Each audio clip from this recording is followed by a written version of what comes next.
اصطفاه الواحد الحي كذا المليك. بسم اللہ الرحمن الرحیم. یہ روحانیت کے حوالے سے کچھ باتیں میں آپ کے سامنے رکھوں گا. ایک سوال بہت زیادہ پوچھا جاتا ہے، بلکہ مجھ پر آج کل ایک اشکال یا اعتراض کیا جا رہا ہے کہ کیا آپ روحانیت کے سرے سے ہی منکر ہیں، کیا آپ دم درود کے سرے سے قائل ہی نہیں ہیں؟ کیونکہ میں نے بیانات میں عاملوں کی بدماشیاں پارٹ 1 پارٹ 2، عاملوں کی پٹائیاں، روحانی علاج کے نام پہ جو کچھ ڈرامے بازی ہو رہی ہے، اس کے خلاف بہت کچھ کہا ہے اور مزید کچھ کہنے کا ارادہ ہے الحمدللہ. تو یہ سمجھ لیں کہ میں جب یہ بات کرتا ہوں کہ روحانی علاج نہیں کروانا چاہیے، تو اس کا مطلب کیا ہے؟ اس کا مطلب یہ ہے کہ یہ جو آج کل لوگوں نے کچھ دکانیں کھولی ہوئی ہیں نا تعویذ گنڈوں کے نام پہ، ان کے خلاف ہوں میں. پورے رسالے چل رہے ہیں اس پر، روحانیت پر. لوگ جنات اتارنے کے لیے ان کے پاس جاتے ہیں، پھر یہ وظیفے بتاتے ہیں، یہ پڑھ لو، اور دم کرتے ہیں، جنات کو بھگانے کی کوشش کرتے ہیں، پھر بتاتے ہیں کہ آپ پر کسی نے یہ کیا ہوا ہے اور آپ پر کسی نے یہ کیا ہوا ہے. تو میں جو میرا اصل ہدف ہے ان چیزوں کے خلاف، کہ آپ ان چیزوں سے اجتناب کریں. باقی وہ دعائیں جو احادیث میں وارد ہوئی ہیں ان کو پڑھ کے کسی پہ دم کرنا، وہ تو صحیح احادیث سے ثابت ہے، اس کا تو کوئی بھی انکار نہیں کر سکتا. بلکہ کوئی دعا حدیث سے اگر ثابت نہ بھی ہو، لیکن آپ سمجھتے ہیں کہ اس کا مضمون ایسا ہے کہ اس میں اللہ تعالیٰ سے مدد مانگی گئی ہے یا کوئی دعا مانگی گئی ہے، تو وہ بھی پڑھا جا سکتا ہے. ہمارے اکابر کا ایک دستور تھا کہ جب ان کے پاس کوئی آتا تھا کہ مجھے کوئی وظیفہ بتا دیں کسی پریشانی کو حل کرنے کے لیے، تو وہ اس کی پریشانی کے مناسبت سے سوچتے تھے، کوئی آیت ان کو اگر سمجھ میں آتی کہ بھئی یہ والی آیت ایسی ہے جس میں اس قسم کا مضمون ہے، تو اس کو بتا دیا کرتے تھے. تو یہاں تک تو جائز ہے یہ. لیکن جو آج کل سیٹ اپ ہو رہا ہے وہ یہ ہو رہا ہے کہ آپ بیٹھے ہوتے ہیں خانقاہ لگا کے، لوگ آپ سے فون پہ یا بالمشافہ ملاقاتیں کرتے ہیں، اور آپ نے ایک پین آپ کے ہاتھ میں ہوتا ہے اور ایک کاغذ ہوتا ہے، یا لوگوں کو کہتے ہیں کہ یہ لکھیں. تو یہ آیا جی اس نے کہا کہ میری بچیوں کی شادی نہیں ہو رہی، تو آپ یہ کر دیں، یہ والا وظیفہ دن میں 666 دفعہ پڑھا کریں. دوسرا آیا کہ میرے ساتھ یہ مسئلہ ہے، تو آپ ایسا کریں قرآن کی یہ والی آیت یہاں سے لے کے یہاں تک 335 دفعہ پڑھیں. اس کی دلیل کیا ہے؟ یعنی کچھ بھی پڑھ لیں، کہاں سے پڑھ لیں، اتنی دفعہ پڑھ لیں، کیا دلیل ہے؟ ان کو کیا الہام ہوتا ہے یا ان کو خواب آتا ہے؟ بعض لوگ کہتے ہیں بھئی الہام بھی تو ہو سکتا ہے. تو الہام پر پورا رسالہ کیسے چھپ جاتا ہے؟ یعنی اتنا الہام ہو رہا ہے کہ جو بھی آ رہا ہے فوراً آپ کو الہام ہو رہا ہے اور آپ اسے پڑھنے کے لیے کچھ بتا رہے ہیں. تو ایسا تو نہیں ہوتا نا کہ جو بھی آ رہا ہے اس کو الہام ہو رہا ہے اور آپ اسے پڑھنے کے لیے کچھ بتا رہے ہیں. تو یہ ڈرامے بازیاں ہیں، اس میں لوگ خامخواہ کی ان لوگوں سے عقیدت کرتے ہیں. لوگ جو احادیث میں رقیہ وارد ہوئے ہیں، جو احادیث میں دعائیں ہیں، ان پر اکتفا کرنا چاہیے. دوسرا مسئلہ یہ ہے کہ جنات بھگانا کوئی باقاعدہ فن نہیں ہے، کوئی سلیبس نہیں ہے. کوئی بتائیں کوئی یونیورسٹی جس میں جنات بھگانا پڑھایا جاتا ہو. لوگ کہتے نہیں باپ دادے سے چلا آ رہا ہے، تو جن لوگوں کو چلا آ رہا ہے ان کے حالات تو جا کے دیکھیں نا. وہ تو خود ایسا لگتا ہے کہ ان پہ جنات آتے ہیں، ان کی تو خود کی حالت. یہ مشاہدے کی باتیں ہیں، یہ کسی کتاب کی یا حوالے نہیں میں دے سکتا کہ فلاں کتاب میں لکھا ہوا ہے، فلاں میں اس کے خلاف لکھا ہوا ہے. ایسا نہیں ہے. آپ جا کے مشاہدہ کریں تو آپ کو پتہ چلے گا کہ ہم سے زیادہ پاگل ہوتے ہیں جو جنات اتارنے کا کام کرتے ہیں. تو جن بھی اگر خدا نخواستہ کسی پہ آ گیا ہے تو اس کا پراپر علاج جو شریعت نے بتایا ہے، سورہ فلق ہے، سورہ ناس ہے، آیت الکرسی ہے، بس وہ کرے نا. صحابہ کرام پہ اگر جن آتا تھا تو کس کے پاس جاتے تھے اتارنے کے لیے؟ یا صحابہ کرام کے کسی دور کے کسی مشہور عامل کا نام بتائیں جو باقاعدہ ٹھیا لگا کے بیٹھے ہیں اور لوگوں کے جنات اتارنے کا کام کر رہے ہوں. تو اس لیے اپنے آپ کو ان سے بچائیں. اور بار بار میں یہ کہتا ہوں کہ لوگ یہ کہتے ہیں کہ وہ جو فلاں ہے وہ تو دیوبندی ہیں، فلاں تو اہل حدیث ہیں، فلاں تو بریلوی ہیں، فلاں تو تبلیغ میں وقت لگاتے ہیں. بس جو بھی ہو یہ 100% فراڈی ہوتے ہیں یہ لوگ.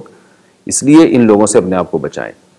ہاں اگر کوئی عالم کسی کو کسی خاص مناسبت سے کوئی آیت بتا دے یا کوئی حدیث بتا دے یا کوئی دعا بتا دے تو اس میں اللہ کی رحمت سے امید کی جا سکتی ہے. جیسے بعض آیتوں کا مضمون ایسا ہے، جیسے کسی پہ جادو ہو.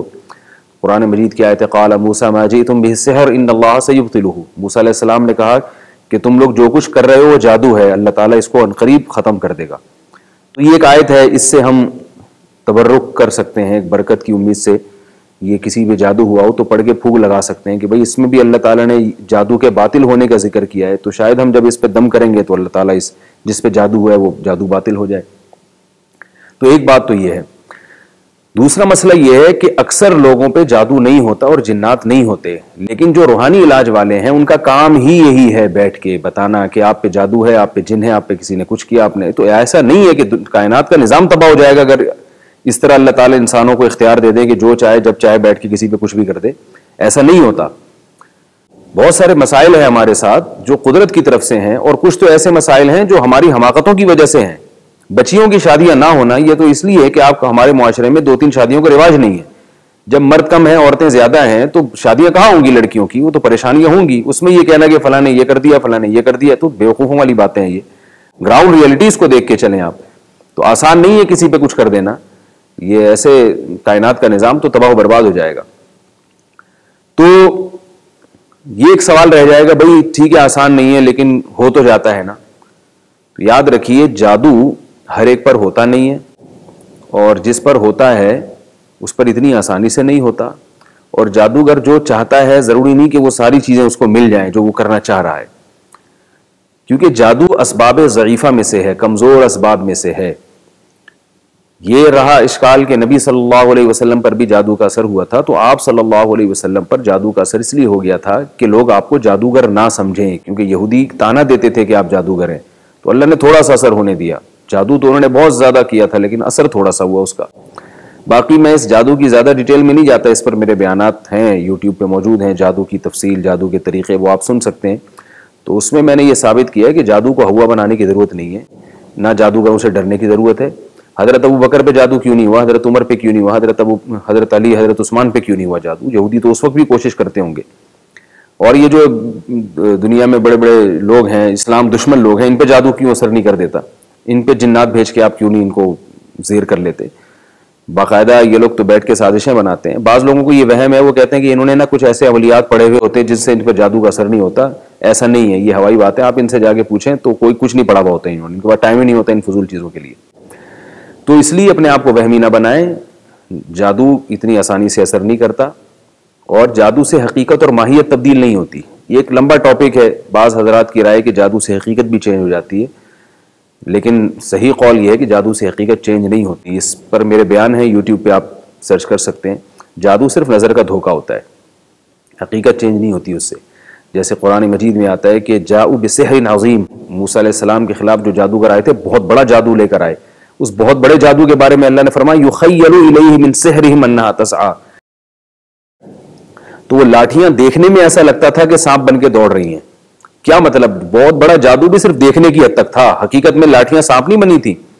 لیکن موسیٰ علیہ السلام نے جب وہ لاٹھی زمین پہ پھینکی ہے تو قرآن کہتا ہے کہ وہ باقاعدہ اژدہا بن گئی، باقاعدہ سانپ بن کے دوڑنے لگی. تبھی تو جادوگر ایمان لائے تھے، فوراً سجدے میں گر گئے، کیونکہ وہ جانتے تھے کہ ہم نے جو کچھ کیا وہ نظر کا دھوکہ ہے، وہ مسمرزم ہے یا وہ ہیپناٹائز ہے، اور موسیٰ علیہ السلام جو کر رہے ہیں وہ نظر کا دھوکہ نہیں ہے. یہی فرق ہے جادو میں اور معجزے میں. لیکن آج کل لوگ جادو کو بہت بڑا چڑھا کے پیش کرتے ہیں اور سمجھتے ہیں کہ اس سے حقائق چینج ہو جاتے ہیں. تو اس لیے ان چیزوں سے اپنے آپ کو دور رکھیں. جنات اسی پہ قابو پاتے ہیں جو جنات سے ڈرتا ہے. جو لوگ ان روحانی علاج والوں کے پاس زیادہ جائیں گے انہی پہ جنات زیادہ آئیں گے. آپ تجربہ کر کے دیکھ لیں، جن لوگوں کے پیروں سے، مرشدوں سے اس قسم کے تعلق ہوتے ہیں، روحانی یعنی روحانی سے یہ والے جنات والے تعلق، اور ہمارے پیر صاحب ہمیں تعویذ دیں گے تو یہ ہو جائے گا، تو زیادہ مسائل بھی انہی لوگوں کے ساتھ ہوتے ہیں. جو لوگ ان چیزوں سے اجتناب کرتے ہیں ان پر نہ جنات آتے ہیں نہ جادو کے اثرات ہوتے ہیں. تو میں تو آپ کو دعوے سے کہتا ہوں، اگر آپ چیلنج کریں عاملوں کے پاس جا کے، آپ ان سے بولیں کہ آپ نے جو کرنا ہے میرے اوپر کر کے دکھاؤ، تو آپ دیکھیں انشاءاللہ کچھ بھی نہیں ہوگا آپ کے اوپر، کیونکہ آپ کی قوت ارادی آپ پر شیاطین کو مسلط نہیں ہونے دے گی. تو قوت ارادی اگر آپ کی کمزور ہے اور آپ ان چیزوں سے زیادہ ڈرتے ہیں تو پھر یہ سب چیزیں آپ کے اوپر آ سکتی ہیں. باقی یہ کہ جو احادیث میں صبح و شام کی دعائیں ہیں، جو رقیہ، جو دم نبی صلی اللہ علیہ وسلم نے بتائے ہیں، ان کا اہتمام کرنا چاہیے. سورہ فلق ہے، سورہ ناس ہے، بسم اللہ الذی لا یضر مع اسمہ شیء فی الارض ولا فی السماء وهو السمیع العلیم، یہ دعا ہے. تو اور اس طرح کی بہت ساری دعائیں ہیں جو علماء بتاتے رہتے ہیں، ان کا اہتمام کرنا چاہیے. اور جن اگر چڑھ جائے خدا نہ خواستہ تو خود ہی پھونک لگا دیں، یا انہی کا کوئی رشتہ دار اس پہ دم کر دے. اس کے لیے کسی کے پاس نہ جائیں، وہی فائدہ ہوگا، بلکہ اس سے زیادہ فائدہ ہوگا. اور اگر آپ چلے گئے کسی ایسے آدمی کے پاس جو علاج کرتا ہے تو یہ مجھ سے ریٹرن میں لکھ لیں، آپ، میں لکھ کے دینے کے لیے تیار ہوں. قیامت تک یہ مریض کبھی ٹھیک نہیں ہوگا، وقتی فائدہ ہوگا لیکن اس سے بڑے نقصان میں مبتلا ہو جائے گا. دوسرا یہ بھی یہ ذہن میں رکھیں کہ بسا اوقات جنات جن ون نہیں ہوتا، کوئی نفسیاتی بیماری ہوتی ہے. 99% نفسیاتی کیسز ہوتے ہیں تو ان کو ہم جن سمجھنا شروع کر دیتے ہیں. جن کے کیسز بہت کم ہوتے ہیں، بہت ہی کم ہوتے ہیں. کیا ہے، گھریلو پریشانیاں ہیں یا اور کوئی مسئلہ ہے تو اس کی وجہ سے دماغی توازن بگڑنے لگا یا ڈپریشن میں چلے گئے، اسٹریس میں آ گئے، تو یہ ساری چیزیں ہوتی ہیں. پھر آپ کی حرکتوں میں نارمل حرکتیں نہیں ہوتی ہیں، اب نارملٹی پیدا ہونے لگتی ہے. تو ہر وہ ایب نارمل کام جو بھی ہم سے سرزد ہو، ہم اس کو سمجھتے ہیں جن کروا رہے ہیں. تو اس کا نقصان یہ ہوتا ہے کہ جو بیچارہ پریشان ہے، جس کی وجہ سے اس میں ایب نارملٹی پیدا ہو رہی ہے، ہم اس کی پریشانی کو دور کریں. یہ کرنے کے بجائے ہم جا کے اس کو جنات پہ کیس ڈال دیتے ہیں اور جنات پہ مقدمہ شروع کر دیتے ہیں. اس سے وہ ٹھیک ہونے کے بجائے اور خراب ہونا شروع ہو جاتا ہے. اور یہ سب اسی طرح کی باتیں کرتے ہیں، اس پہ جن ہے، اس پہ چڑیل ہے، ان کا کام ہی یہی ہے. البتہ یہ بڑے فراڈی ہوتے ہیں. یہ بعض دفعہ ایسا کرتے ہیں کہ 10 آدمی ان کے پاس گئے تو ایک آدھ کو یہ کہہ دیتے ہیں احتیاطاً کہ نہیں تم پہ کچھ نہیں ہے، تاکہ لوگوں کو ان کی باتوں کا یقین آئے. لوگ کہے اچھا ان پہ کچھ نہیں ہے، تو جس پہ بتایا ہے کچھ ہے تو اس پہ تو کچھ ہوگا. یاد رکھیں ان کو نہیں پتہ چلتا، کچھ بھی نہیں پتہ چلتا. تو آپ کسی کے پاس نہ جائیں علاج کرانے کے لیے. سورہ فلق، سورہ ناس، آیت الکرسی، یہ قرآن کی جو آیات ہیں جو رقیہ سے متعلق ہیں یا جو احادیث ہیں جو رقیہ سے متعلق ہیں، وہ خود ہی پڑھ کے دم کریں آپ. اللہ تعالیٰ سمجھنے کی، عمل کی توفیق عطا فرمائے. میسج ٹی وی کے چینل کو سبسکرائب کیجیے اور امن کے پیغام کو پھیلانے میں ہماری مدد کیجیے. ویڈیو کے نیچے سبسکرائب کے بٹن پہ کلک کریں اور میسج ٹی وی چینل کے سبسکرائبر بنیں. سبسکرائب کرنے کے بعد بیل کے آئیکن پہ کلک کیجیے تاکہ ہر نئی ویڈیو کی نوٹیفیکیشن براہ راست آپ کو مل جائے.